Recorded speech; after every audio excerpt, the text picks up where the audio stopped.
Olá pessoal, boa tarde a todos. Boa tarde, é um prazer ter todos vocês aqui. Casa cheia, a gente fica muito feliz. Essas cadeiras estão vazias? Pessoal, se alguém tiver sem cadeira, aqui na frente tem cadeiras, tá? Fiquem à vontade, tá? Bom, o tema de hoje é como o plano espiritual, né, trabalha nos mecanismos de cura. Ok? Muito bem. Eu já disse a vocês, né, que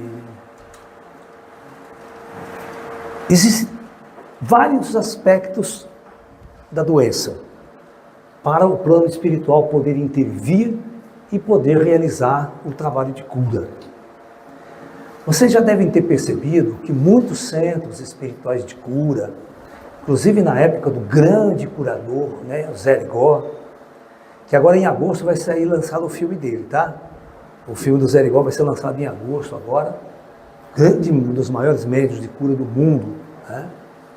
Alguém que atendeu mais de 12 milhões de pessoas em 22 anos de trabalho espiritual.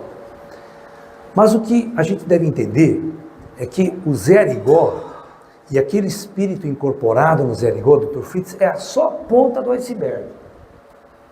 É 10% que vocês veem, que nós vemos, enxergamos, estamos ali.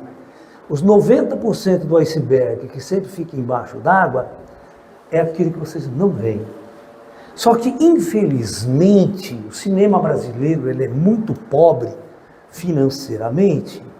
Ele não é que nem os grandes estúdios de Hollywood, que faz aqueles efeitos especiais sofisticados, fantásticos, né? Porque teria que mostrar o outro lado. Se você não mostra o outro lado, a coisa fica de um charlatão. A coisa fica como se o cara fosse um grande charlatão realizando aquelas coisas, vai enganando todo mundo. Porque as pessoas não estão vendo o outro lado. As pessoas não estão vendo que tecnologia avançadíssima de bilhões de anos à nossa frente. Eu estou falando uma tecnologia de bilhões de anos na frente de tudo que vocês conhecem em ciência, está sendo manipulado e operado pelos espíritos do plano superior. Tá? Então, não existe absolutamente nada que o plano espiritual não cure, se for assim necessário. Tá? Então, mas vocês já devem ter ouvido que muitas pessoas, muita gente, quando vai em alguns trabalhos de cura, não se cura. E acaba até morrendo, né? Em muitos casos. Bom, uma vez, várias vezes, acho que umas 3 vezes nós trouxemos aqui, nesse espaço aqui mesmo, muitos de vocês já devem ter visto ela aqui. É uma senhora chamada Dona Leida. Ela é a única pessoa viva hoje que trabalhou ao lado do Zé Rigó. Durante 20 e tantos anos, ela trabalhou ao lado do Zé Rigó, assim, de assistência mesmo nas cirurgias. E ela tem um livro escrito, ela escreveu um livro sobre as cirurgias de Zé Rigó. Tá? E ela mora em Campinas aqui. Tá? Ela já deu várias palestras aqui pra gente sobre a experiência dela, sobre o trabalho do Zé Rigó. Então, é engraçado, né, que ela não foi consultada para fazer o filme do Zé Rigó. Como é que os caras tiraram a história da onde, né, para fazer? Então, existe muita fantasia no cinema, existe muito aquele terrorismo esotérico, né, aquele terrorismo espiritual, né? Você está entendendo? E nós precisamos compreender.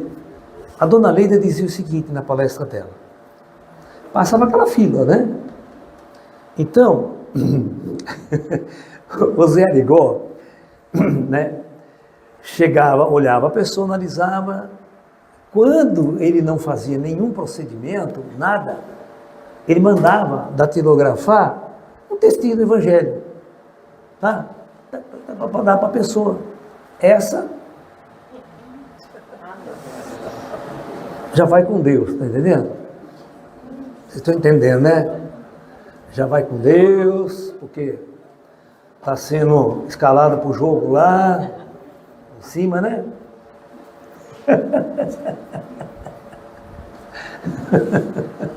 Essa questão da gente dar risada, né? Mas fazer o quê, né?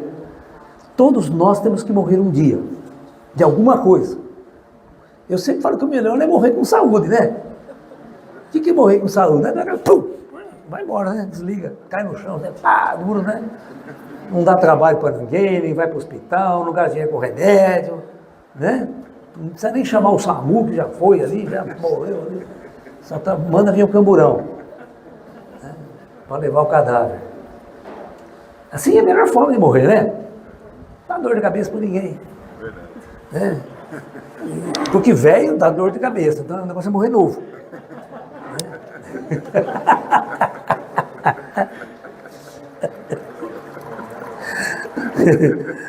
Tem um centro espírita, né? Tem um amigo meu, que ele vai no centro espírita, né? O espírito chega lá, pô, você não subiu aqui ainda? Você tá aí ainda, hein? Fica reclamando, pô, você não veio pra cá ainda.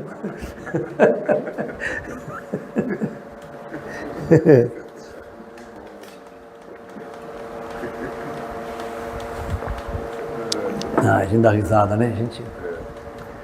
Mas então, é importante, então tem várias coisas. A gente tem que entender, primeira coisa que a gente tem que entender aqui, nós não somos desse mundo.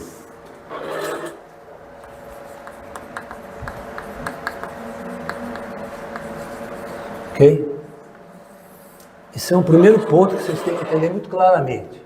Segundo, né? Se nós não somos desse mundo, nós temos que ir embora daqui. Uma hora ou outra nós temos que ir embora. Então, todos nós temos que partir.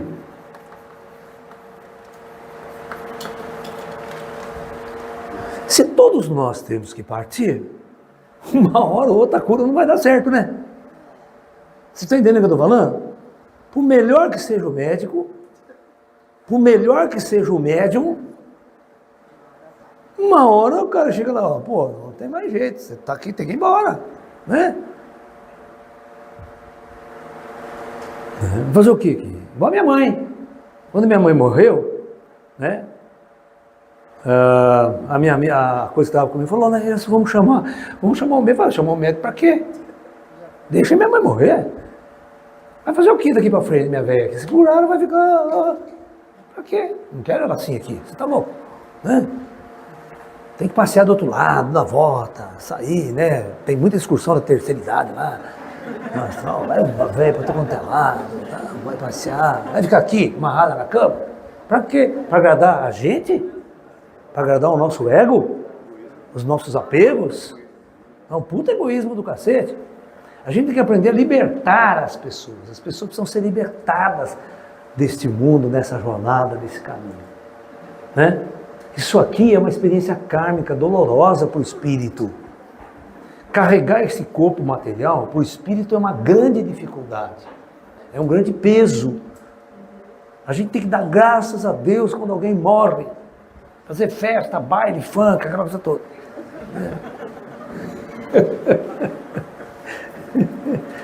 Cara, porque é isso que a gente tem que entender. Quem está lá no plano espiritual, os espíritos que estão lá, eles não veem a hora de vocês voltar para lá. Entendeu? Mas também não vai se suicidar, né? Para todo mundo sair se matando agora, porque, né? Primeiro a gente tem que cumprir a nossa missão aqui.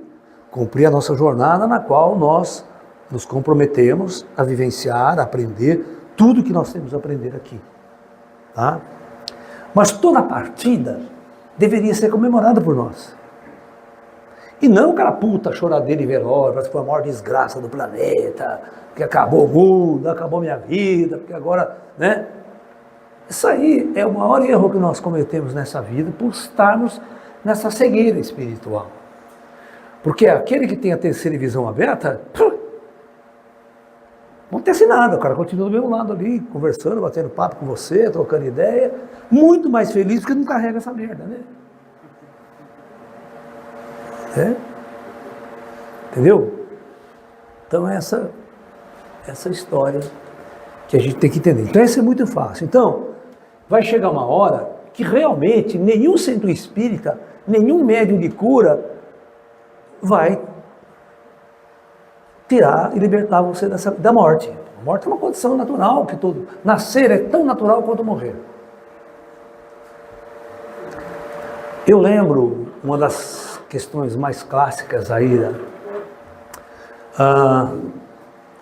Vocês conheceram a história de Alexandre o Grande rei macedônio, lá naquela época, né? Chamava de Alexandre o Grande, mas filho da puta, 1,55 m, sabe? Ele era desse tamanho, assim, um bosta. Ele sobe ao reino com 17 anos de idade. Então, ele é muito inteligente, muito inteligente. Então, o estrategista militar que ele era, ele conquistava tudo, né? Por isso que ele era chamado Alexandre o Grande, mas era um tampinha, né? Dava um tapa nem verdade ponta cabeça, né? Ele foi um dos maiores conquistadores da antiguidade, né? E quando ele estava no leito de morte, ele pegou uma doença no campo de uma batalha e nada curava, ele estava morrendo, indo para a morte mesmo, os médicos não tinham o que fazer mais. Ele chama os ministros dele, né? E diz assim para os ministros: olha, eu quero que vocês organizem 3 coisas para o meu enterro. 3 coisas. Primeiro, eu quero que só os médicos carreguem meu caixão. Só os médicos carregam meu caixão. 2, toda a conquista, todo o ouro, tudo aquilo que eu conquistei, vocês vão colocar em volta do meu caixão. E 3, vocês vão me enterrar com as minhas 2 mãos de fora do caixão assim aberto. Presta atenção na cena. Aí um dos meninos, mas mestre, por que tudo isso, né, Alexandre? Falou: bom, primeiro, não importa quanto dinheiro eu tinha, quanto importa os maiores médicos que eu possa contratar, você pode ser sócio do Albert Einstein, São Paulo, vai se fuder. Ninguém vai dar jeito para a morte. Você vai morrer. Nem os melhores médicos desse planeta vai libertar você da morte.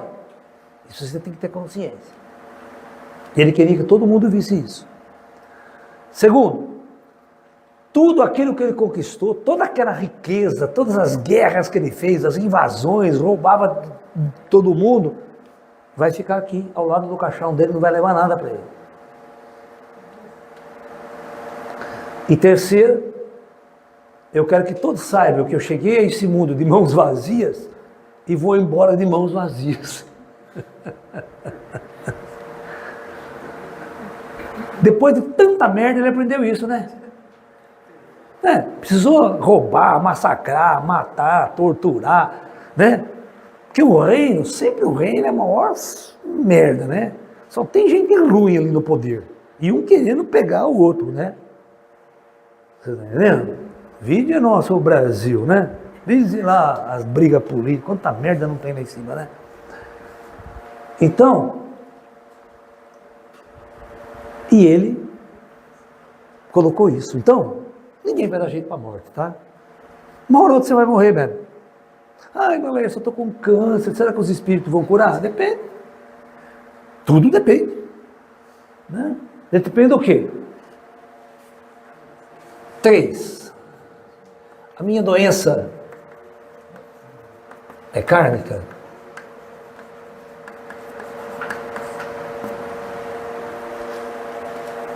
Eu estou vivendo essa experiência que é para um grande aprendizado nessa vida, porque a doença pode ser uma grande lição.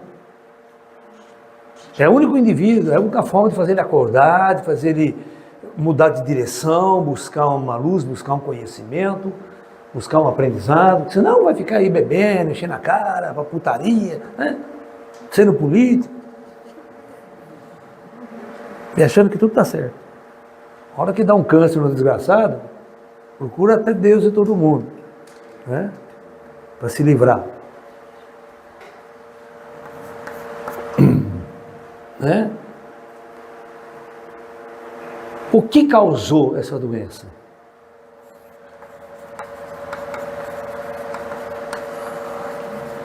Às vezes a causa é você. Você mesmo causou. Então, você precisa fazer muitas mudanças em sua vida para conquistar a cura. Porque você é a causa. Não adianta o espírito vem, ele tira a doença, amanhã ela volta de novo. Né? Imagina aquele cara que está com o fígado estourado, né? Puta cirrose no fígado, bebe, filho da puta, que nem um desgraçado, fuma que nem um desgraçado, aí vai no centro espírita. Só pode dar uma, né? Uma guaribada aí. Né? O que acontece? O espírito você pode dar uma, né? Uma ajeitada, uma calibrada. Aí pede para ele largar o fuminho dele, pede para ele largar a cachaçinha dele. Né? Então, nesse caso, o que você acha que o espírito vai fazer? Ele vai falar, pô, cara, se toca, né? Muda de vida. Às vezes, sabe, às vezes, é teu emprego que está te matando. Teu emprego. Seu trabalho. É tóxico. Né? Emprego tóxico. Você quer ver uma outra coisa que é tóxica, causador de doença pra cacete? Casamento.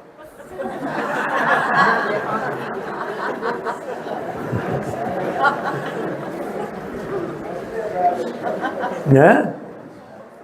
Você dá uma doença e é duro sarar, né? É duro curar essa desgraça. Só quem teve uma separação litigiosa sabe o que eu estou falando, né? Briga para todo lado, pena para todo lado, né? Um quer ficar com o cachorro, outro não quer dar o cachorro. É bem, tá aqui, pichu. Esse aqui não larga de mim, ó. Esse é o maior fiel. Esse é fiel. Né? Mas vamos supor que não é nada disso aqui. E você, por um descuido qualquer, uma coisa qualquer, você pegou, teve algum problema, às vezes até grave, e você não é o culpado, né? Então, acende uma luzinha lá, que o plano espiritual pode intervir. Tá? Pode intervir. Porque nós estamos numa floresta, né? Qualquer coisa pode acontecer conosco. Né? Você pode tropeçar, dar com a testa no chão, né? Você pode comer um alimento estragado aí, não está sabendo, não é culpa da gente não tem noção, né? E começa a dar problema lá, aí o plano espiritual pode intervir e realizar a cura de forma milagrosa, milagrosa, tá? 6. Não existe nada que o plano superior, que a tecnologia lá de cima, não possa curar. Então, isso é uma coisa muito importante de saber. Sabe? Inclusive, muitos amigos meus espirituais, né? Eu já vi muito caso assim, né? E imagine a situação. Eu já passei por muita situação assim, né? Eu estou com um espírito amigo meu do meu lado, estou atendendo alguma pessoa que está sofrendo muito. Ele tem toda a capacidade para curar e tirar a doença daquela pessoa, mas ele não tem autorização para fazer.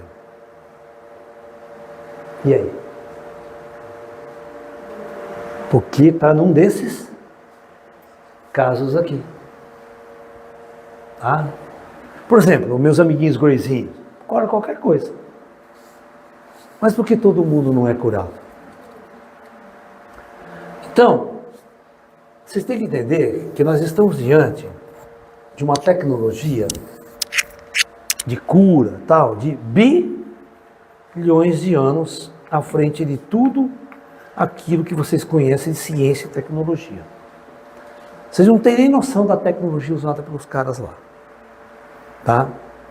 Por exemplo, se você tiver um câncer, tá? Se você tiver um câncer, tumor, os caras desintegram esse tumor, não precisa fazer cirurgia, não precisa cortar nada.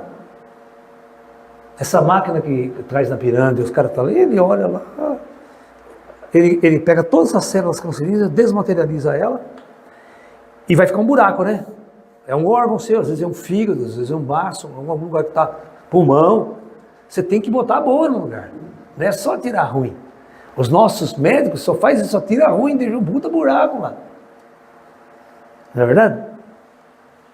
Então, eles escaneiam todas as células cancerígenas, desintegram ela e colocam as boas no lugar. É como se nada tivesse acontecido. E não demora 30 segundos para fazer isso.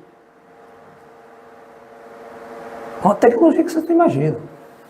Tecnologia que vocês não imaginam. Né? Por exemplo, tem uma história que a dona Leida conta aqui para nós, o Zé Rigó. Essa foi uma das maiores. Imagine se a gente faz isso em vídeo, cara. Se a gente faz aqueles efeitos especiais mostrando todos os ETs trabalhando do lado dos espíritos, uma puta parafernália tecnológica, sabe? Em volta do Zé Rigó. Quem está fazendo tudo é essa parafernália, é essa tecnologia avançadíssima que está do outro lado que ninguém vê.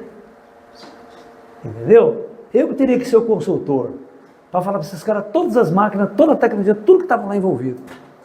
Então, presta atenção na cena. Dona Leida veio aqui e contou a seguinte história para nós. De um caso, estava aquela fila de gente que ele atendia, aí um senhor parou na frente do Zé Rigó, ele tratou dela, né, tratou dele e tal. Ele perguntou, e o doutor Fritz, bom, cadê sua mulher? Sua mulher não veio, sua esposa não veio com você? Ah, minha esposa veio sim, mas ela está lá, não vai passar por proteção, é eu que estou precisando, né? Falou, não, chama a sua esposa aqui, que Jesus tem um presente para dar para ela. Olha, ele nem falou que estava com a esposa, certo? Vieram do Recife para ser atendido, um casal vieram do Recife para ser atendido. E era só o marido que ia passar, a mulher ficou até lá fora, nem entrou na fila. Chamou a mulher dele, a mulher chegou na frente do Dr. Fritz e ele falou assim, minha senhora, a senhora acredita em Jesus? A senhora tem fé em Jesus? A mulher, não, doutor, claro que eu tenho, nossa. Então Jesus vai te dar um grande presente hoje para a senhora. A senhora vai ser mãe. Ela parou, coçou a cabeça, falou, doutor, eu acho que deve ter alguma coisa errada aí. Mas por que, minha filha? Que coisa errada? É que faz mais ou menos um ano, doutor, eu tive um câncer de útero e todo o meu útero foi extirpado, foi retirado, eu não tenho útero. Eu não posso ser mãe.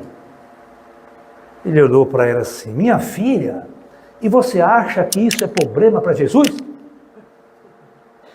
Deita aqui na maca. Olha só, ele era meio estúpido, né?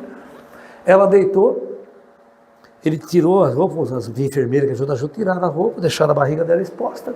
Ele pega a faca e abre a faca dela na barriga de fora a fora, assim, e abre. Nesse meio tempo, na mesa aqui ao lado, agora que está a questão, simplesmente como se fosse aquele teleporte da Enterprise, sabe? Materializa o útero. Materializa o útero. Ele pegou aquele treco lá, enfiou na barriga dela, sabe, vai socando com a mão, ele era bruto pra caralho, né? Imagine quantos vasos sanguíneos tem que se conectar, quantos vasos nervosos, que o ser humano não consegue fazer isso. Ele fazia isso em 10, 15 minutos, né? E tal, sem rejeição, sem problema nada, sem antibiótico, sem porra nenhuma. Fiou outro na mulher, fechou e falou assim para ela, ó, daqui um ano você volta aqui que eu quero ver essa criança. Um ano depois, essa mulher voltou com uma criança no colo. Ficou grávida e teve filho. Como é que você explica isso? Não é feitiçaria, nem milagre, viu? É tecnologia. Vocês têm que entender que quem fabricou este corpo aqui são eles, são as tecnologias que estão aqui. Eles sabem tudo sobre o nosso corpo, tudo como funciona. Tá? Eu já falei para vocês, quem que acompanha meu trabalho aqui, quem que já ouviu eu falar em minhas palestras do DIJAR? Levanta a mão. Do DIJAR.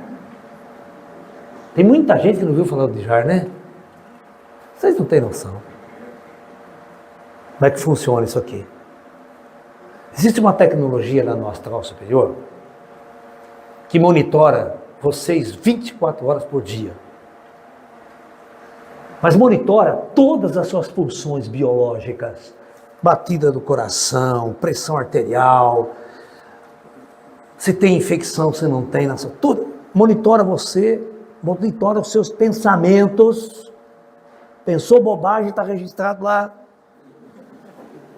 Né? Foi para a zona, está registrado lá. Não adianta esconder. É um equipamento de controle operacional de todos esses 8 bilhões de pessoas encarnadas, mais alguns bilhões de desencarnados. Certo? Está pensando que tem todo mundo para cuidar de todos vocês aqui 24 horas por dia?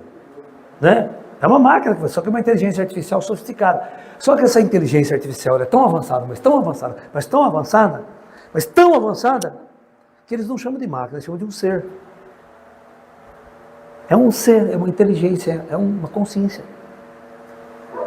Olha, por isso que eles chamam meu pai. Jesus fala assim, meu pai. Hoje ele fala Odijar. Né? Você vê, só eu estou falando disso. Pode procurar se tem algum esotérico, algum místico, algum médium que fala como é que os caras controlam a vida de vocês. Vocês não precisam rezar, gente. Rezar é uma bobagem. Rezar é como se você soubesse que eles não soubessem de nada. Né? Eu estou aqui, meu senhor. O senhor vem me ajuda, ninguém me quer, ninguém me quer. Como se ninguém soubesse que está na pior aqui, né? Então, o dia que vocês tiverem uma consciência do Dijar, vocês nunca vão rezar mais na sua vida. Primeiro, você tem consciência que ele sabe tudo o que está acontecendo com você. Se você não se curou, você precisa fazer alguma coisa. Precisa começar a mudar. Ir atrás. Você se movimentar. O fato de você estar sentado aqui, você está na busca. Estão aprendendo o que tem que ser feito. O que tem que fazer. Né? Então, é importante que vocês tenham consciência que grande parte do processo da cura é vocês. Às vezes come porcaria a vida inteira. Churrasco todo fim de semana, cerveja, já pô, vai ficar doente, pô. Coração velho vai, né? Aí é um puto estresse do serviço, no trabalho, aquela coisa toda. Vai dar um ataque cardíaco desgraçado. Então, muitas coisas têm que ser mudadas por nós. A gente tem que acordar, a gente tem que ter consciência. A gente tem que ajudar os médicos a nos ajudar. Porque não adianta, não existe pílula mágica, viu? O cara chega, dá a pílula para você, você continua fazendo a mesma merda de sempre e se cura. Isso não existe, tá? Não existe. Nem o plano espiritual, ele sempre vai orientar você a fazer a sua parte. Né? Só quando você realmente não tem condições, não sabe como trabalhar, aí eles vão fazer uma intervenção com tecnologia tão avançada que vocês nem sonham, nem imaginam, e em muitos casos não precisa nem pedir. Eles sabem, e no momento certo eles vão intervir, usar essa avançada tecnologia e vai curar vocês. Mas você vê, por que o cara tem que sair lá não sei da onde, para vir na frente do Zé Arigó, para receber a graça? Porque aí está o aprendizado. Tá? É o seu esforço de você ir atrás do seu conhecimento. Quando isso acontece, você muda radicalmente sua forma de ver o mundo e a si mesmo.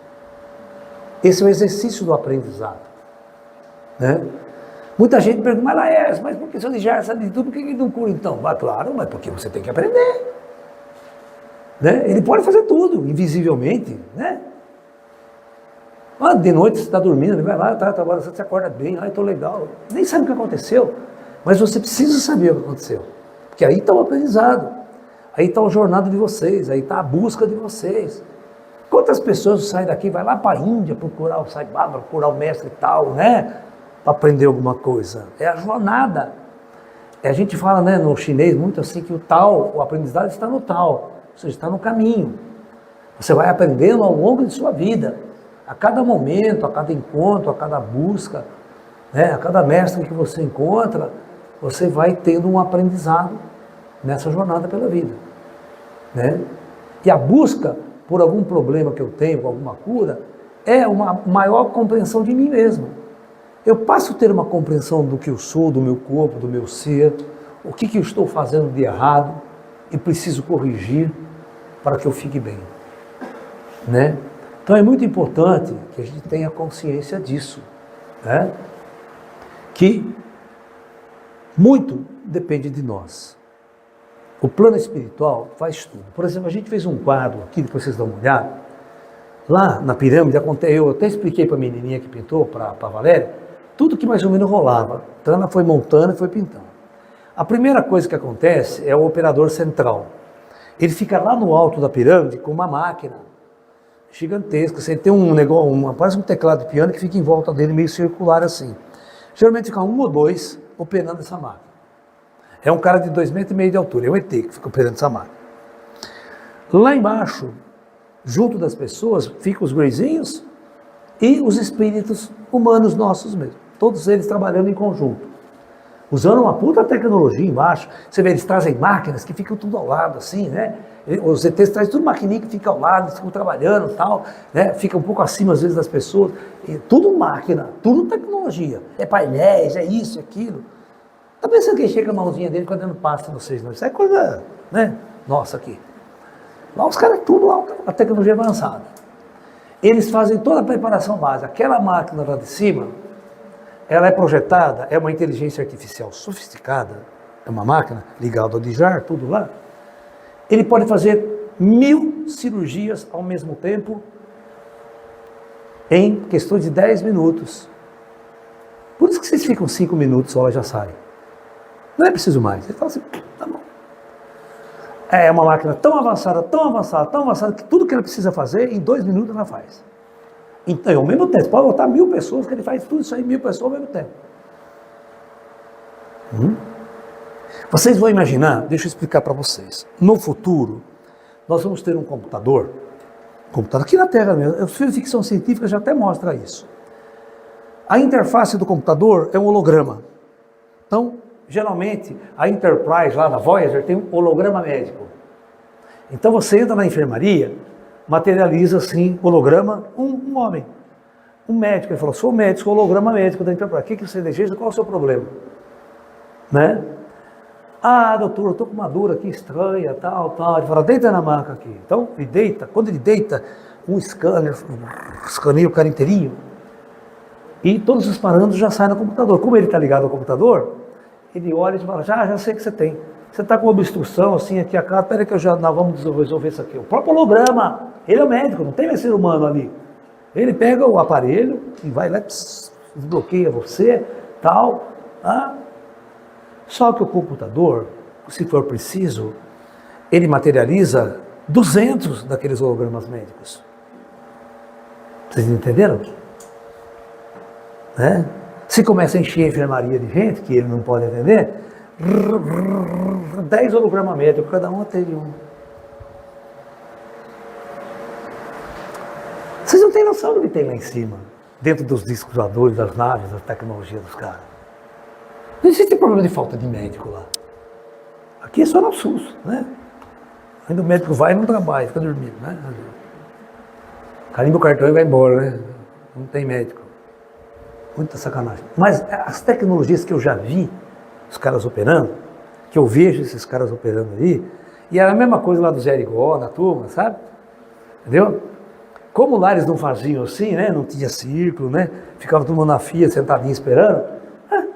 Os ETs, os greyzinhos, os espíritos, já entravam tudo na fila, já ia trabalhando com as pessoas. Quando chegaram na frente do Zé Rigó, o Zé Rigó nem tinha o que fazer. Sabe? Só às vezes passava a mão no cara, fazia uma injeção, só para inglês ver que o que tinha que ser feito já foi feito. Vocês estão entendendo? Então, a gente tem que ter esse tipo de consciência de que o que vocês não estão enxergando é onde tudo está acontecendo. É o iceberg lá embaixo do céu, é os 90%. 10% vocês estão vendo a pirâmide, estão vendo lá, estão vendo todo mundo fazendo energização, todo trabalho ali, né? Mas nós criamos um ponto focal só. Nós focamos a energia, colocamos vocês ali para que toda essa tecnologia possa operar, possa trabalhar. E tem acontecido curas muito interessantes aqui entre nós. Muitas pessoas já vêm relatando, né? E com documentação médica. Né? A Regina não veio? Ademir? Não sei se elas vinham. Né? Até que ele disse que queria contar a história dela para vocês. Né? Não sei se ela veio, não chegou, não vai vir. Mas eu vou dar o toque. Regina e Ademir. Não vieram não, né? Sabe quem é, né? Aqueles de Bauru, aquele casalzinho, né?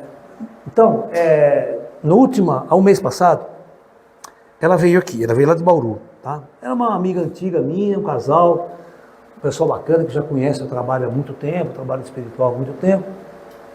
E há 1 ano e meio atrás, ela foi operada de um câncer, onde estou, lá na região. Mas tudo bem, tudo tirado, nada, sem problema. Aí ela foi fazer o exame de rotina, né, 1 mês atrás, e junto ao pâncreas apareceu um objeto desse tamanho, de mais de 1 centímetro. Tomografia, melhor tomografia lá de Barretos e tal. Nosso médico dela, né, quando viu que ele ficou, então isso aqui 10 horas da noite, ligou para ela, não, você faz favor, vamos fazer uma tomografia computadorizada, porque isso aqui é grave no pâncreas, então é uma coisa grave e só tende a crescer, a piorar e depois não tem cura. Eu já perdi tantos pacientes com problema no pâncreas. Ah, bom. Aí ele falou assim, bom, isso era uma sexta-feira. Falou, segunda-feira vamos marcar essa tomografia, tal, o mais urgente possível, nós vamos para a cirurgia. Você tem que tirar. Pode ficar aí. E ela desesperada, veio para cá. Né? Passou pelo procedimento daqui. Foi fazer tomografia. Fez. O médico chamou ela e falou, estou entendendo. Está aqui o ultrassom, objeto gigante aqui, desse tamanho aqui. Tomografia, não tem nada.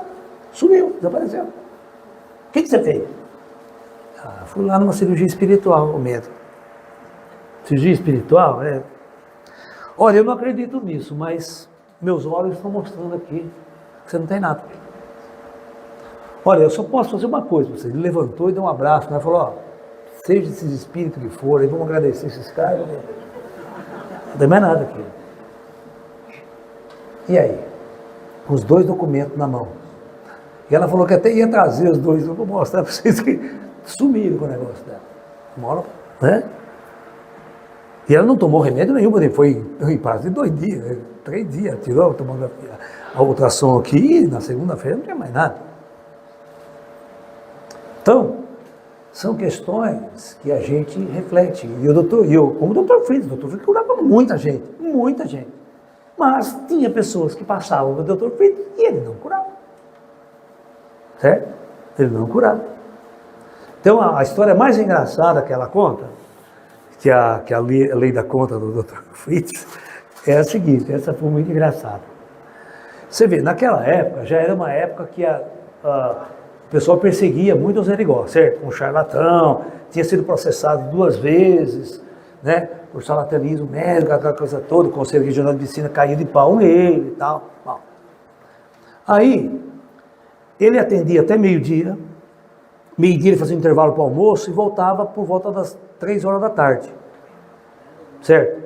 2h30, 3 horas da tarde ele voltava para começar a continuar, e atender até 7 horas da noite. Isso todos os dias. Dia sábado, domingo, era direto. Imagina você 22 anos fazendo isso. E sempre cheia a sua filha na porta, né? Bom, ele saiu para almoçar e tinha um velhinho na fila, acho que uns 90 anos, estava lá sentado na cadeira esperando. De repente o velhinho, pum, passa, cai morto. Morreu na fila. Sentado na cadeira. Todo mundo entrou no puta desespero, vai lá e não pega o puto velho, nada. Cadê o... Sumiu, não tinha celular naquela época, entendeu? Ninguém sabia onde estava o Zé Erigó, certo? Eu chamava para ver o que aconteceu, doutor Fritz, o que aconteceu? Aí o que a Leida pensou? Falou, olha, a 2 quadras daqui tem um consultório do médico, vamos lá correndo chamar o médico normal, né? Foram lá, chamaram o médico chegou, examinou, tudo, falou, não tem o que fazer, ele está morto. O médico deu o laudo que ele estava morto. Aí a dona, todo mundo, isso a imprensa chega aqui, você pensa que o cara morreu aqui na fila, olha a desgraça, vamos fechar o centro espírita, vai dar uma hora encrenca para nós. O que nós vamos fazer? Maior desespero, né? Passa um tempo, lá vem o Zé Erigó, né? Mas o que aconteceu? O que foi acontecer? Então foram me chamar correndo lá, morreu o cara aqui, está esticado no chão aqui. Ele falou, mas que coisa, não? Vamos chamar o Dr. Fritz. Então ele já incorporou o Dr. Fritz. Dr. Fritz sempre foi bruto, né? Mas essa cena é muito engraçada. Ela conta assim, o Dr. Fritz incorporou, falou, ô, seu moço, começou a chutar o cadáver. Só levanta daqui. Pode levantar que aqui não é lugar de morrer. Vai morrer na sua casa. Aqui não é lugar de morrer. Começou a chutar o cadáver. Daqui a pouco o velhinho foi acordando, acordou. Levantou, e falou, vai morrer a sua cara, quem não vai morrer? Suma daqui. Desse jeito. Ressuscitou a cara. Imagina a cena, isso tem que botar no filme, cara. É isso que tem que botar no filme, né? Já pensou, você bota isso no filme? Né? Ah, morre na sua casa, eu boto. Que não é lugar de morrer.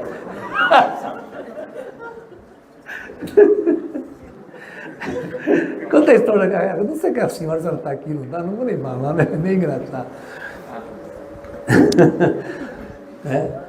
Mas são essas questões, né? Então o plano espiritual nunca se sinta sozinho, né? Nunca se sinta sozinho. E outra, você está sendo monitorizado 24 horas por dia. Você tem seu livre-arbítrio, você fala o que você quer. Mas depois ele vai chegar lá em cima e falar, não fui eu.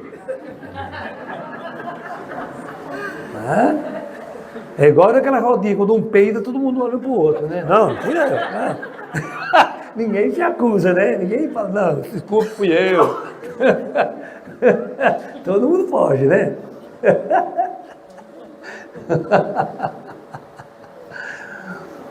Então, não tem jeito, né? Quando vocês começam a ter essa consciência, né, de que o plano espiritual tudo sabe sobre cada um de nós, quando nós acordarmos para entender o que viemos fazer neste mundo, e que essa é uma experiência, uma descida totalmente controlada pelo alto, totalmente controlada, nós só temos um determinado livre-arbítrio para tomar nossas decisões aqui. Porque senão seria uma puta escravidão, né? E ninguém ia gostar, né? Entendeu? E essa inteligência artificial, ele pode fazer o seguinte, presta atenção, deixa eu explicar o que ele faz. Vamos supor que está lá um computador sofisticado, tá? Né? E o próprio computador, ele entra em contato telepático com os médicos, com os mentores que estão lá, com os coordenadores. Vamos supor que você dá um piripaque no C assim e tal, né? Acende uma luzinha vermelha no computador lá. E ele já envia um sinal para a equipe médica lá deles. Tá? Você está entendendo? Aí a equipe médica desce imediatamente para ver o que está acontecendo com você. Sabe, você nem rezou. Não deu tempo de nem pedir, você já está meio, né? Você tá, os caras vêm para verificar, vêm para olhar, tal, né? Pega a sua ficha, seu prontuário. Está na hora de você ir embora? Se está na hora de você ir embora, pode até internar você no hospital, dar um tempo, ficar lá, familiar lá, tudo rezar, né? Vai.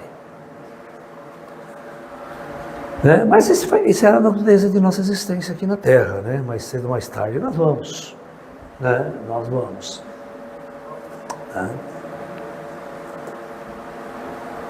Quem quer fazer pergunta? Pode fazer. Eu tinha 27 anos e um ano de casado. Eu comecei a perder fui ao médico, fui no médico, passando por aquilo, e foi constatado um tumor no cerebelo. Tumor no cerebelo. Tumor Núbor Facuri, muito meu amigo. Ele me operou, mas a radiografia, os exames viu, quando abri, não tinha nada. Não tinha nada? Mas eu não tinha nada. Eu sei. Certo. Mas não tinha nada. Então ela estava contando a história que ela fez os exames, deu um tumor, porque ela estava perdendo equilíbrio, tudo, né? E o Dr. Núbor Facuri, né, que é de Campinas, aí do Hospital Irmãos Penteado, ele era um neurocirurgião, só que ele é um grande espírita, viu? Eu já fiz muita palestra para ele lá dentro do centro médico dele lá, né? Era professor da Unicamp, da medicina da Unicamp. Então a gente era muito amigo, porque a gente era meio maluco junto, entendeu? Né? Então ele era um grande médico espírita, tal, kardecista. Ele tinha um departamento dentro do hospital Irmãos Penteado, em Campinas, que é dele, ele era dono do hospital, um dos donos, chamava Instituto do Cérebro. Tá? Então, ele era neurocirurgião. Trabalhava sério. E tem um anfiteatro grande lá que ele sempre levava profissionais para fazer palestra para os médicos, os profissionais dele lá, né? E eu fiz vários seminários lá, várias palestras que ele me convidava para fazer para os médicos, para os cientistas e tal, ali. E a gente falava todas essas maluquices, né? Mostrava esse outro lado mesmo que acontecia. E ele, como médico, ele sempre via que acontecia esse estresse. Sumia, tumor inexplicavelmente. Ao que ele abria não tinha nada. E ela está dizendo que no caso dela, quando abriu não tinha nada. Eles tiveram que fechar porque não tinha nada. E ficou boa, né? Então, aquela cirurgia que você não faz nada, não tira nada e melhora. Só de fazer um buraco na cabeça, né? E olha que para abrir a cabeça tem que fazer um puta rombo, né? No crânio, né? Abre o crânio assim, né? Faz aquele buracão assim, depois tem que costurar o osso e tal. Puta trabalho. Né? Um vazio lá. Fala a mim, velho. Quando vê a dependência química e as doenças do cérebro, como depressão e pânico. Doenças do? Cérebro, depressão, pânico, Ah, tá. Bom, vamos lá. A primeira coisa é a dependência química. A dependência química é uma fraqueza nossa. Né? Por exemplo, você está num estado psicológico depressivo, angustiado, e você procura saídas. Tá ok? Então, às vezes a saída, você vai para uma bebida, né?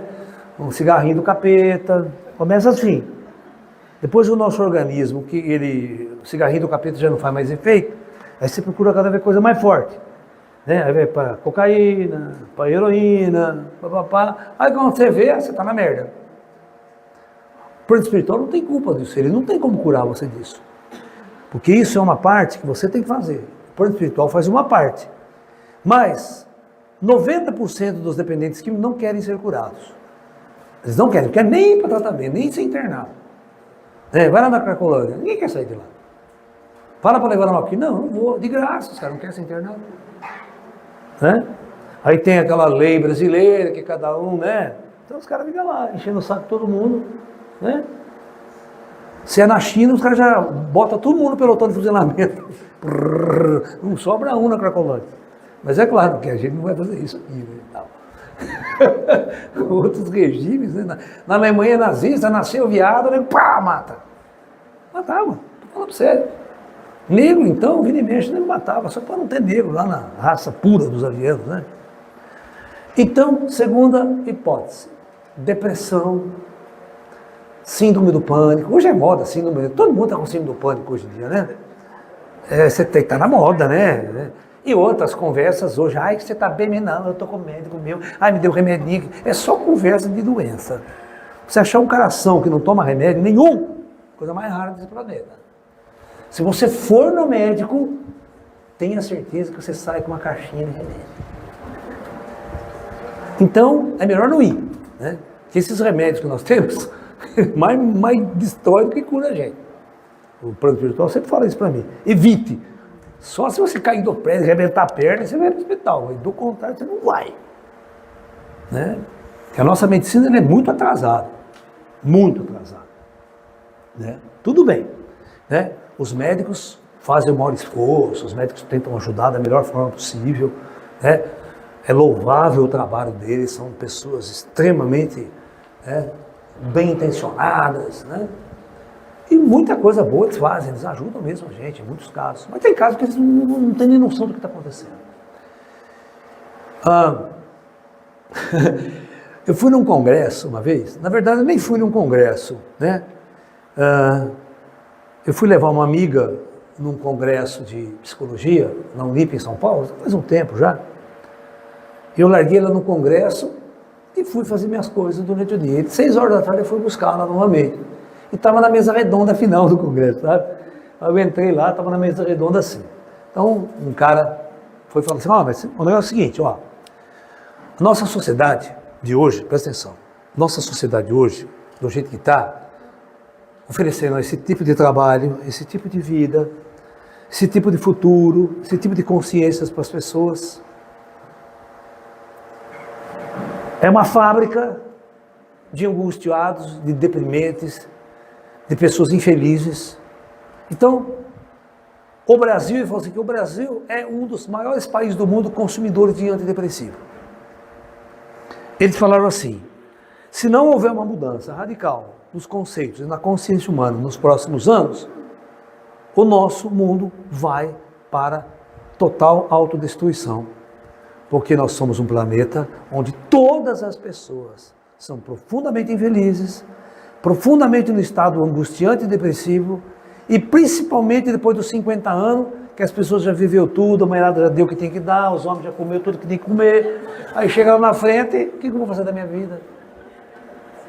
Né? Tudo que eu fiz, estou na merda, estou infeliz, não resolveu nada, as pessoas vão ficar jogando baralho na praça, né? Não tem o que fazer. Aí a angústia, a depressão, só dorme a base de remédio. Você pode ver, os velhos só dormem a base de remédio. Tirar o remédio dele, não dorme. Porque a vida é uma merda. A vida não oferece absolutamente nada que leve a pessoa à felicidade, que leve a pessoa à alegria. É por isso que você não tira o drogado com a colanda. Você chega para o drogado, você fala assim, ó, cara, vamos para a clínica lá, eu vou cuidar de você, você vai ficar bom, mas tudo bem, vou ficar bom para fazer o quê? Aí você vai trabalhar, né? Você vai voltar na segunda-feira, 6 horas da tarde, você trabalhar o dia inteiro, né? Sua vida, ganhar salário mínimo, sua vida é uma bosta. Pô, mas fala, é exatamente disso que eu fugi para as drogas. Você está querendo tirar para levar de volta para o mesmo lugar que eu quis sair? Aí o cara não vai. Você sabe quem é que tira a gente da droga? Só tem uma coisa que tira a gente da droga hoje. E a probabilidade é assim, ó, de cada 10 drogados, 1 sai. E a igreja? É os crentes. Que os crentes oferecem Jesus, a salvação. Então o cara larga a droga, agora tem Jesus, eu tenho onde ir, tem uma opção. Jesus vai me salvar, estou agora com Jesus. Mas se você tira o cara da droga e oferece essa merda de vida que a sociedade oferece para todo mundo, ninguém quer sair da droga. O cara fala, estou bem aqui pra caralho, minha mãe dá dinheiro para mim, compra meu craquezinho aqui, né? Vou lá, relaxo, preciso trabalhar, não fazer porra nenhuma. Ninguém quer trabalhar, cara. Você acha que o cara quer trabalhar? O cara rouba o celular aí, pronto, né? Passa um mês. Essa é a cabeça dos caras, os nóia. Né? Botar trabalho para quê? Para viver essa vida de merda que todos nós vivemos? Que não levou ninguém à realização, à felicidade, à transcendência. A nossa sociedade é um poço de depressão. Agora você quer que os espíritos curem você? Você tem que mudar de vida. Nós temos que mudar o planeta, temos que mudar a sociedade, mudar os valores. Né? Por isso que Jesus fala, volta para dentro, cara. Vai fazer yoga, fazer meditação, procura os valores, procura o plano espiritual, abra a sua consciência. Porque se você depender de ser feliz, né? De ir para a faculdade, se forma. Olha que interessante, a gente vai para a faculdade, se forma, vira um puta do androide do cacete. Aí arruma um emprego, vai trabalhar a vida inteira naquela merda de emprego. Aí você se casa, aí fudeu, né? Aí se casou, fudeu, família e depois é túmulo, né? Seu destino é ir pro túmulo. A sua vida vira esse looping aqui, ó. Você fica o dia inteiro, acorda, vai trabalhar, volta para casa, acorda, vai trabalhar, volta para casa, assiste novela das 8, né? Vai votar não sei em quem, aquela bosta, depois vai ficar rodando. Não tem saída. Nada presta nesse planeta, porque todo mundo é igual. Não tem um mestre iluminado, um ser acordado, para nos direcionar e mostrar uma outra forma de existir no mundo. Ninguém cura depressão. Não tem um psicólogo, terapeuta que cure depressão. Dá uns remédios lá, o cara fica meio grogue, né? Mas a causa continua, né? Às vezes o cara fica depressivo porque leva um puta chifre do caralho, né? Ele entra numa depressão fodida, né? Aí dá remedinho pra ele, né? Aí o que ele faz? Vai arrumar outro, toma outro chifre. Parece uma torada, né? Aí não tem, a nossa sociedade, os valores é que levam as pessoas à depressão. Os valores. Enquanto você não mudar parâmetros, não há cura de depressão. Né? Foi essa a conclusão, que não fui eu, foi o Congresso, lá, os psicólogos chegaram a essa conclusão, não tem cura, não adianta dar remédio, se você não mudar a vida das pessoas. Eu dei tanta risada aquele dia, falei, esse cara é dos meus, é taoísta, que nem eu, né? Tem que vir para a minha escola. Só que eu já tinha feito essa minha revolução há 30 anos atrás, né? Já deu um bico em tudo, essa sociedade tem emprego, né? Universidade, aquele sonho que a universidade vai oferecer. Cadê meu amigo da Unicamp aí? Cadê? Ah, tá lá, né?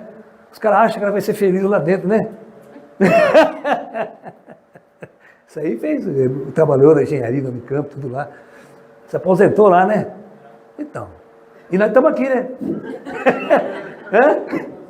Fazer o quê, né? Não adianta, cara. A gente está procurando as coisas do lado errado, né? Você está entendendo? Mas uma hora a gente acorda. E se não acordar também, a gente morre.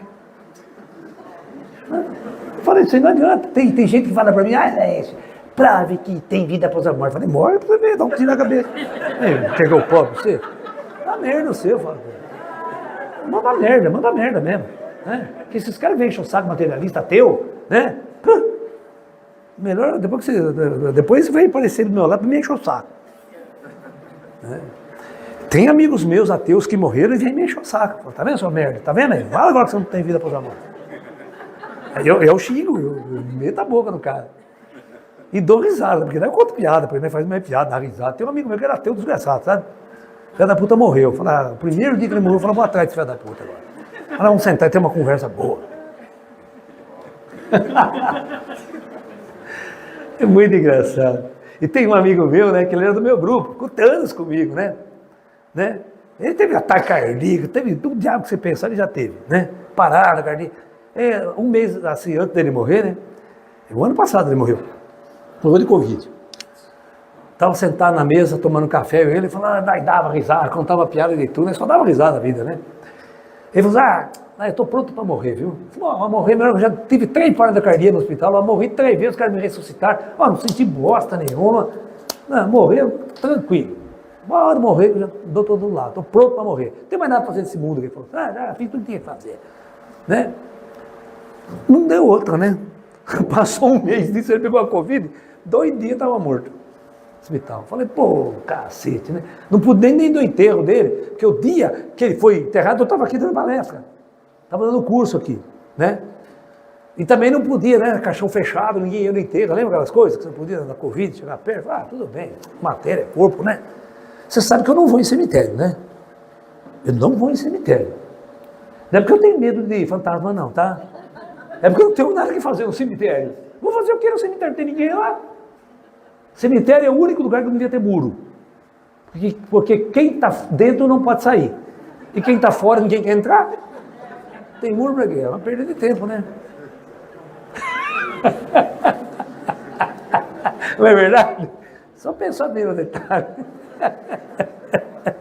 É só não enfeitar o tubo, bota uma pedrinha, só não, ninguém vai roubar aquela merda, né? Você bota uma pedrinha, agora você bota aqueles puta, metal, cobre, aí você que vai roubar a placa, né? Vai roubar dente de ouro do cadáver. Hoje em dia está assim.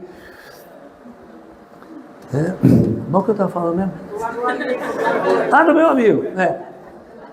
Aí, 3 dias depois, eu falei, vou encontrar o Paulão. Cheguei lá, o Paulão, aí demos um abraço, mas aí cagamos de dar risada o tempo todo. Sabe que dá risada o tempo todo? Falei, eu tô morto, cara, que legal, morri. Aí dava risada. Eu falei, você não falou que você estava pronto para morrer? Foi um mês atrás, você estava conversando? Eu falei, olha, você não tem noção, cara, não quero voltar mais para aquela bosta, mas nem pagando. Ele falava assim comigo, desse jeito mesmo, vocês estão vendo assim. Aí dava risada, eu estou feliz, é que eu vou para tudo quanto é lado, passeio, olha, eu tenho a sensação tranquila, alegre. Daqui a pouco ele aparece aqui, você vai ver, daqui a pouco ele vem aqui andar com nós aqui. Gente boa para cara, fazia parte do nosso círculo de luz, trabalhou com nós, muito desse círculo de luz em São Paulo, sabe? Gente da nossa. Por isso que eu falo, morre lá, vai com a carteirinha do lá, tranquilo. Lá, o cara já é bem recebido, nem passa pelo umbral, que negócio de umbral. Vai lá pra cima, né, já vai pra festa já, churrascão, pizza e churrasco, do outro lado. Vegetariano, tá? Fala bem, claro. Voltando sobre a cura, sobre o magnetismo, quando a gente faz a aplicação, né, do reiki, enfim, eu acredito muito que nós temos ajuda, né, espiritual. Os ETs são juntos, tem? Olha, sempre vai ter alguém te ajudando. Nunca se esqueça da seguinte situação, presta atenção. Vamos supor que tem uma pessoa que veio procurar, você é terapeuta, vamos supor. Não importa qual terapia você está usando. Eu sou terapeuta, vem uma pessoa doente, chega até você. Não, bom, o Dijar está monitorando você e monitorizando ele. Tá? Ok? Então, você sempre está conectado. Você tem que ter essa consciência. Eu estou conectado, então uma energia cósmica. Então, quando a pessoa não sabe das coisas, Então Deus vai me ajudar. Né? Mas quando a pessoa tem um pouco mais de informação, bom, agora o Djar vai me ajudar. Né? É uma tecnologia. Sabe outra coisa que acontece também? Quando você começa a fazer um trabalho de cura, você gosta muito de fazer isso e ajudar as pessoas, às vezes mesmo cobrando, porque é o seu trabalho, o plano espiritual está no equipamento no teu braço aqui, ó. Tipo um bracelete. Antes do bracelete, você fazia assim, aí aquela bostinha de energia. Certo? Esse aqui chama um amplifier energy. Você faz assim, é um jato do caralho que detona o cara. Está entendendo? Então, o plano astral usa tecnologia para ampliar a sua capacidade de cura. Isso é um fato, uma coisa. Uma. Dois, não é sempre que tem gente disponível para vir trabalhar. Então é mais fácil deixar as máquinas fazerem. Tá? Porque não é sempre, tem muito trabalho nesse comando. Sabe? Por exemplo, bilhões de pessoas doentes, cara, que só tem doente nesse planeta. Todo nego rezando pedindo ajuda. Né?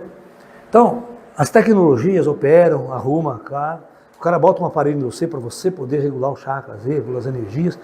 Quando é uma coisa mais sofisticada, que você não consegue atuar diretamente, aí uma equipe espiritual vem e ajuda. Porque o Djar já está conectado, sabe que o cara tem aquele problema, ajuda. Ok? Então não importa a terapia que você está usando. Sempre é impossível você desconectar das forças superiores. Tá? Então sempre vamos estar recebendo ajuda do alto, sempre. Já aconteceu, tá? Em um certo momento tinha uma certa dificuldade de conexão, de ajudar as pessoas, em outros é muito rápido. Então. Assim, nesse... Isso às vezes me confunde, assim, eu fico... que um vai e outro não vai. Né? Então, é exatamente por causa dessas coisas aqui, sabe? Tem muitos fatores que influenciam a causa de uma doença. E muitos outros fatores que vão permitir o processo da cura. Ok? Então a gente tem que ter consciência disso. Nem o melhor médico vai dar resultado, né? Mas nós temos que trabalhar sempre no sentido de ajudar o processo da cura. Certo? Agora, se vai ter bons resultados, não é uma ciência exata.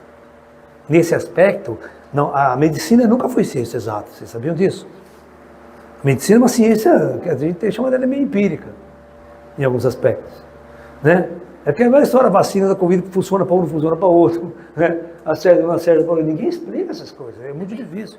Mais para o paciente do que... Exatamente, tem muitos fatores envolvidos, até aquilo que a gente chama de fatores kármicos, né? Isso aqui pode dar, né? Você quer ver um fator kármico, né, que é interessante, que a gente nunca pensou nisso, né? Vou jogar na Mega Sena. Né? Você acha que você vai ganhar? Nunca. Se tiver um processo kármico, você nunca vai ficar, você nunca vai deixar sair seu número. Então é um fator a mais que está no controle operacional de quem joga. Então quando o cara joga as bolinhas para sortear lá, o teu número não vai sair. Né? Você está entendendo? Né? É. Às vezes é livramento, né? Exatamente. Muita grana vai saber. É igual aquele cara, né? Aquele cara que foi paquerar a mulher, né? E a mulher descobriu, né? Que ele era feio. Mas o cara falou, com a minha filha, você precisa ver a minha conta bancária. A mulher já ficou toda interessada, né? Quando viu a conta bancária dele, ele teve certeza que ele era feio e pobre. Aí não tem saída, né?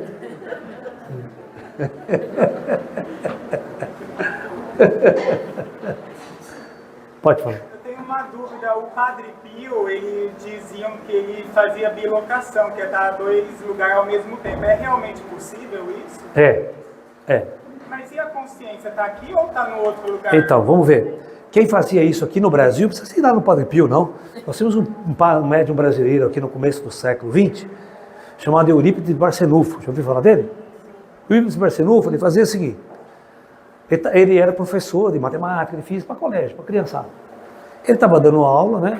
A mediunidade dele era assim. Ele estava dando aula, de repente ele parava e falava assim, ó. Alunos, vocês me aguardem aí, fiquem tranquilos, façam o exercício tal e do livro tal, que eu preciso ir fazer um parto. Tá? É assim. Olha, essa é a biografia do cara. Então ele fazia assim, ó. Ele não saía dali.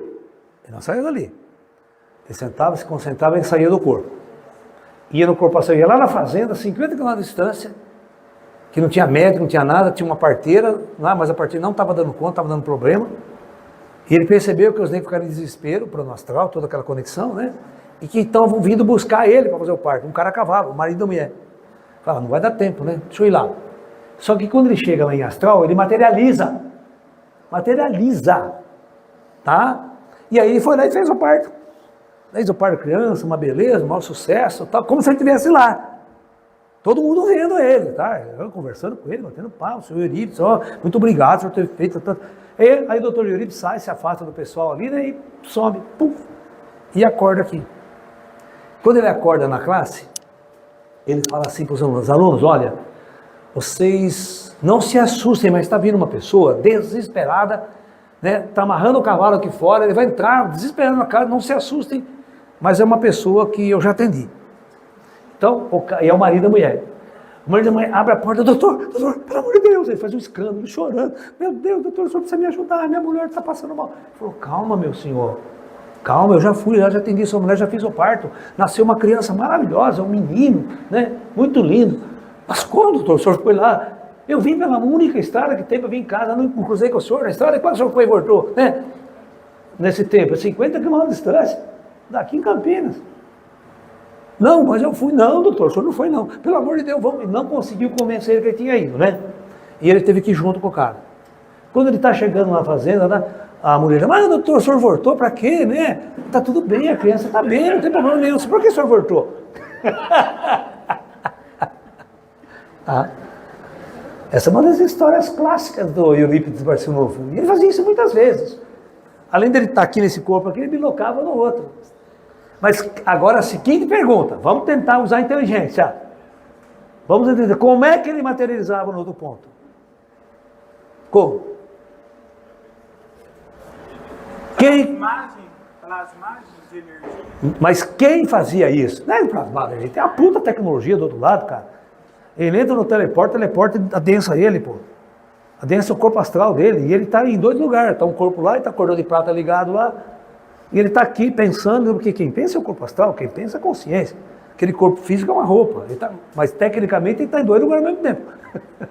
Certo? Mas aqui o cara teve que, uma tecnologia do astral, teve que materializar ele ali. Assim que foi feita a cirurgia, aquele corpo materializado se desmaterializa e ele volta astralmente para o corpo físico e vê que está vivo. Mas tem que ter ajuda do astral. Senão nada disso acontece. Não usa o ectoplasma? Nada. Quem é ectoplasma? Tem ninguém. Vai pegar o ectoplasma de quem? Porque geralmente você tem umas materializações que tem um médium que exala ectoplasma e aí o espírito materializa. Não, mas era ele mesmo que foi para outro lugar. E lá ele tem que adensar. Lá não tem médium de ectoplasma. Então tem que ter tecnologia. Está no corpo aqui. Tem o corpo carnal dele. Então, essas situações acontecem. Então, perfeito então? O tempo que precisar. Pode ficar um dia inteiro, se quiser, até mais. O cara controla lá. Se precisar, ele fica. Tá? Então, fala. Oi, bem, pode falar.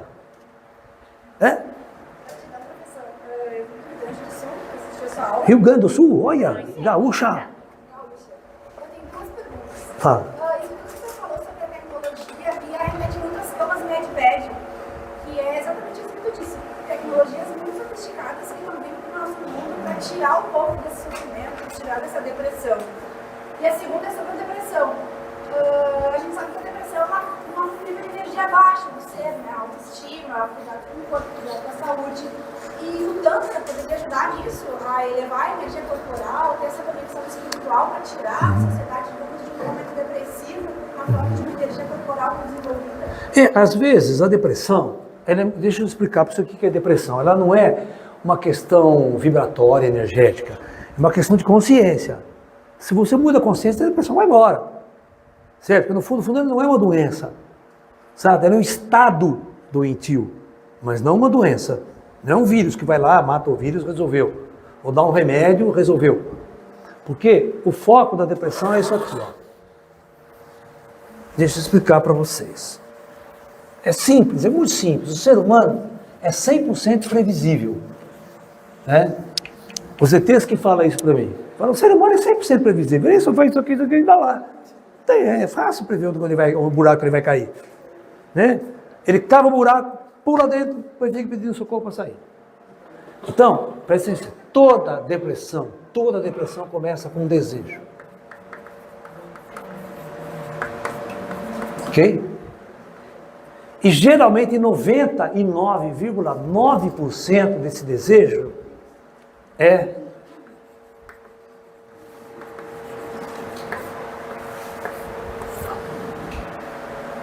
você se apaixona. Você morre de amores por alguém.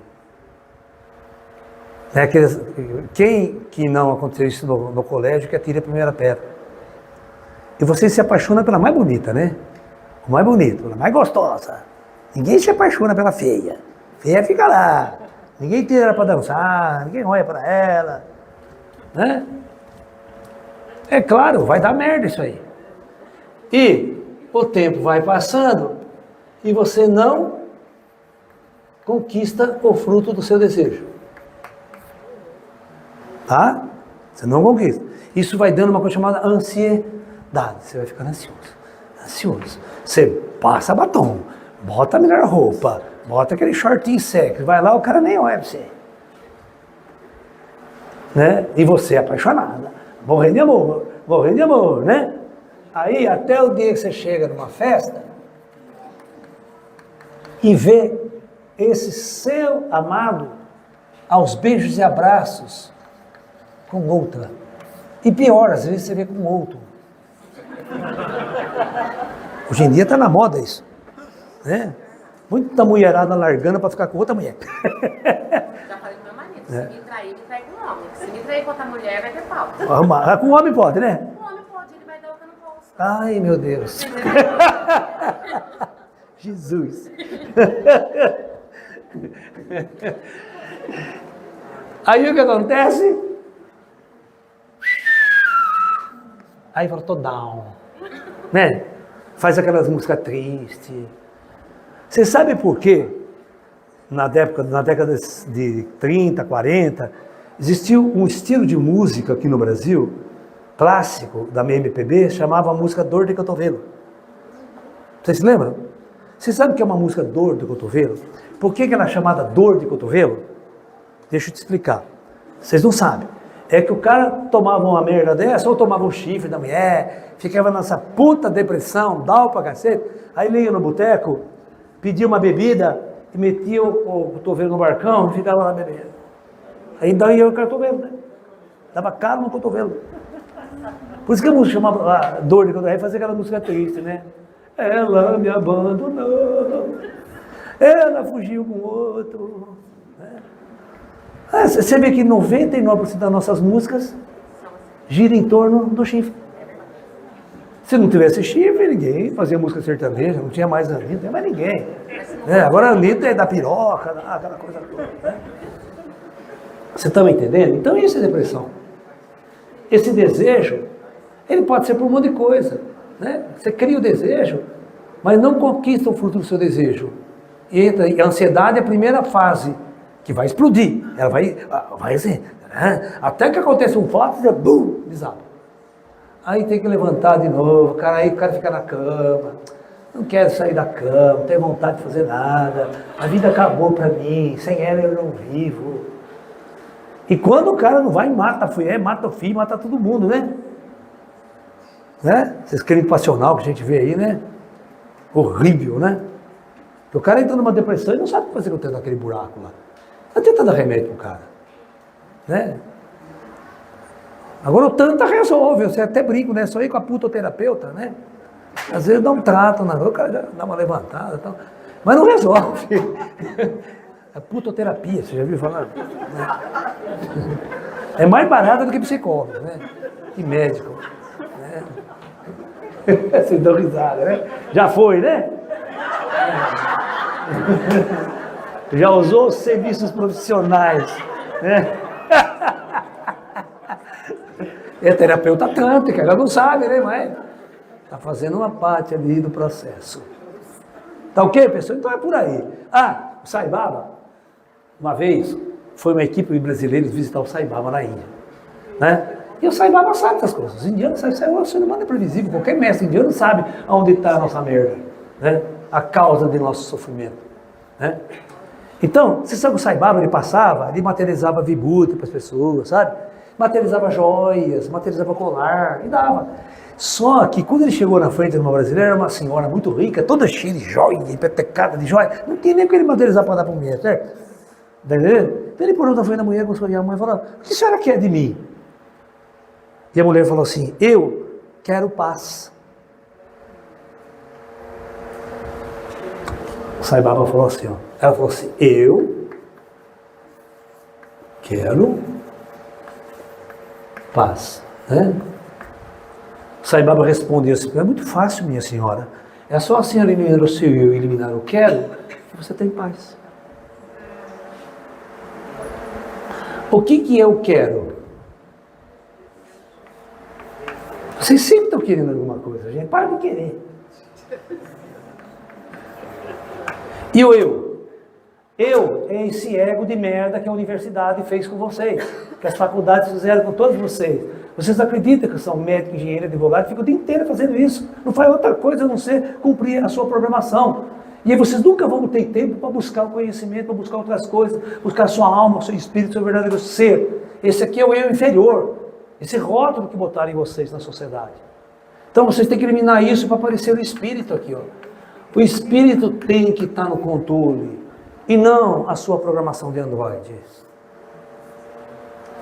Essa é a chave. Todo mestre oriental sabe disso.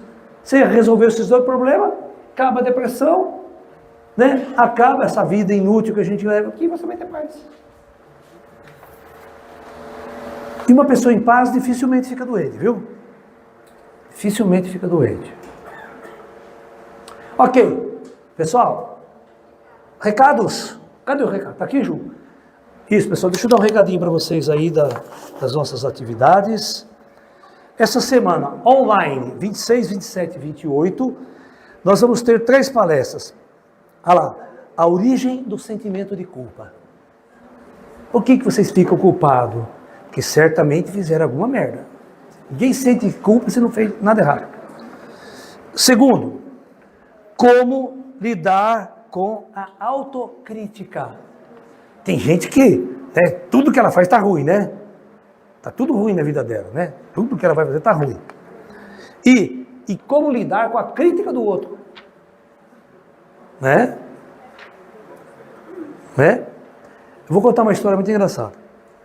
Isso é muito comum acontecer com todos vocês. Se eu pegar uma menina bonita, você aqui na frente, por exemplo, e fazer a seguinte pergunta para vocês. Pessoal, essa menina é bonita ou ela é feia? Ela pode receber 99 afirmações de que ela é muito linda e muito bonita. Mas se uma pessoa falar que não gostou que ela é feia, o que vocês acham que acontece? Acabou, senhor. Por que ela só vai valorizar aquele um? E nunca se apegar nos outros 99 que a elogiou. Então é isso, é o sistema de a crítica do outro. Todos vocês, a maior parte de nós, fomos treinados a agradar os outros. Parece que a gente vive numa sociedade para agradar os outros. Eu faço tudo para agradar o outro. Bota a roupa mais bonita, né?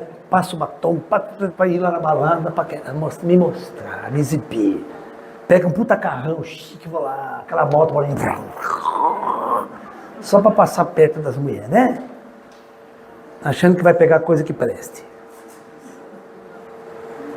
Cada um tem o encosto que merece. Certo? Essa é a vida. Você atrai aquilo que você vibra. Então você vai ver que tipo de namorado você vai arrumar, né? É claro, se você gosta de uma maconhinha, tal, fuminho do capeta, tal. Quem que vai ser o namorado que você vai achar? Igual. Aí vai todo mundo para a Cracolândia junto, depois de um tempo. Não tem outra saída. Porque cada um atrai o encosto que merece. Mude sua vibração, mude o teu ser, mude a tua energia, que tudo vai mudar na sua vida. Até os amigos mudam, até os namorados mudam, até os relacionamentos afetivos mudam. Ok? Então é isso. Então, deixa eu continuar os avisos aqui, puxa minha. Dia 30/7, vai ter um pessoal de São Paulo que vai vir fazer um passeio aqui com a Eliana. Quem é de São Paulo quer vir, se inscreve com a Eliana, que é um dia todo aqui só. E dia 30/7 é meu aniversário, já pode trazer o presente também. E 6 e 7, nós vamos estar em São Paulo, hein? 6 e 7 de julho em São Paulo, lá na Consciência Cósmica. Primeira palestra, por que não vejo espíritos? E do domingo, o que significa sonhar com naves e ETs? E 13 e 14, aqui em Limeira, o segundo módulo do curso de projeção astral. Tá? É isso. Então, tá dado o recado. Namastê e vamos nos preparar para ir para a pirâmide, tá?